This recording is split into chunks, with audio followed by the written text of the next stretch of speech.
Ow!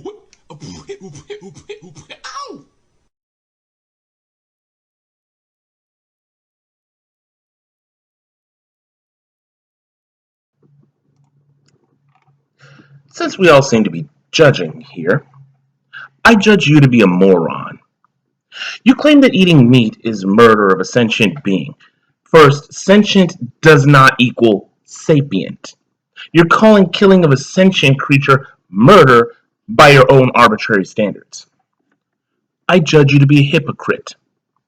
You point the finger at humanity for murdering millions of animals for food, but I sure don't see you going out into the Serengeti to tell a lion about how morally wrong it is to murder a gazelle.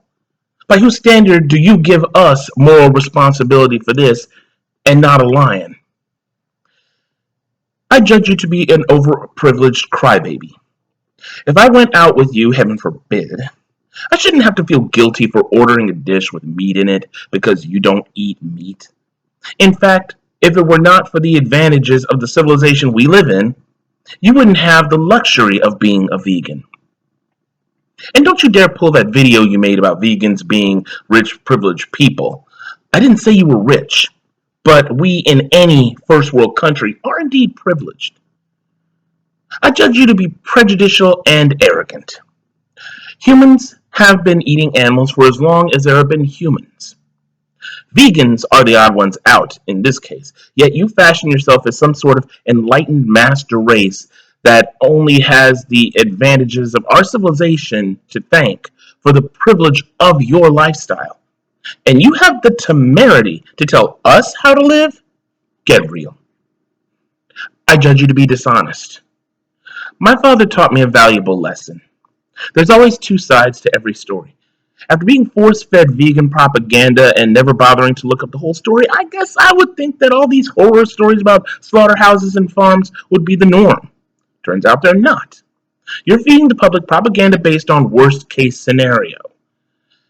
And if this is the case, then it's wiser to go after such practices and enact reforms. But you, thinking yourselves to be so moral, choose to throw the baby out with the bathwater and wag your fingers at us omnivores for your from your privileged ivory tower and add insult to injury. You strawman us by making up responses that only the uneducated would give. Maybe we'd respect you more if you gave us a little more intellectual honesty. I judge you to be thin-skinned and again a moron.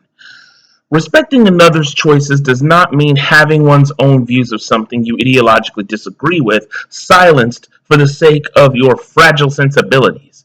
Rather, it seems like you want us to respect your choices, but you don't feel obligated to respect ours. Hi, Kettle, you're black. Sorry you find eating meat offensive, but we are not obligated to kowtow to your delicate sensibilities and ego just because you have a differing ideology. Disagreement does not equal abuse, aggression, bullying, name your ism, or hate. I again judge you to be a moron. Using horrifying language to define how an animal is killed and prepared as food doesn't make us stop and think. It just pisses us off. Someone must have forgotten the old saying about catching more flies with honey than with vinegar. A philosophy or movement gains more respect by decent living and sharing their views on a friendly, even-handed manner, not by judgment and belittling. And by this, more people will be willing to follow your ideal. But just keep shooting yourself in the foot with your judgments. It's hilarious.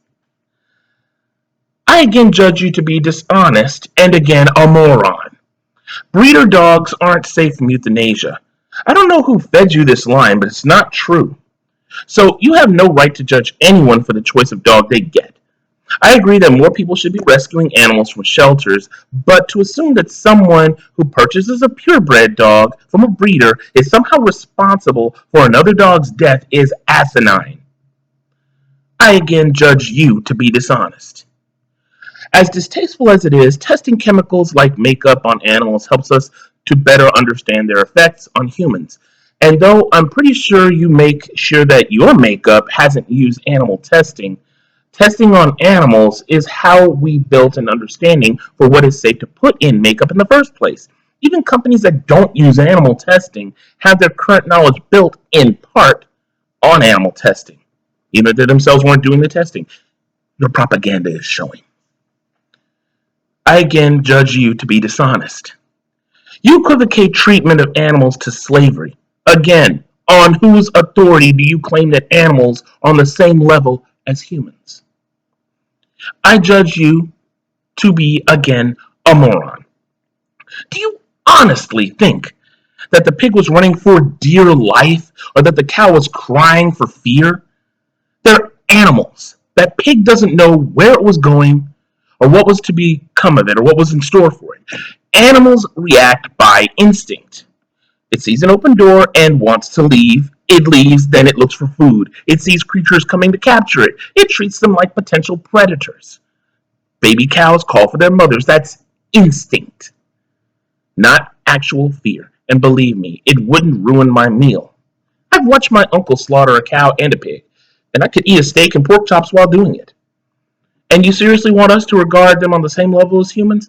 Someone needs to go back to science class or watch a few BBC nature shows. I again judge you to be dishonest. Still using that slaughterhouse horror imagery? Funny that I've seen slaughterhouses where animals are put down humanely. Propaganda strikes again. And finally, I judge you to be, again, a moron. You assume that there's this issue of money in how we treat animals on a farm. Animals are a commodity. The ones we chiefly use for food are natural resources. They're naturally part of the economy. And since the vast majority of the world still needs them for food, you could no more extricate them from their place in the economy than I could extricate myself from being human. Yes, I am judging you. Stay lucky, everyone, and stay blessed.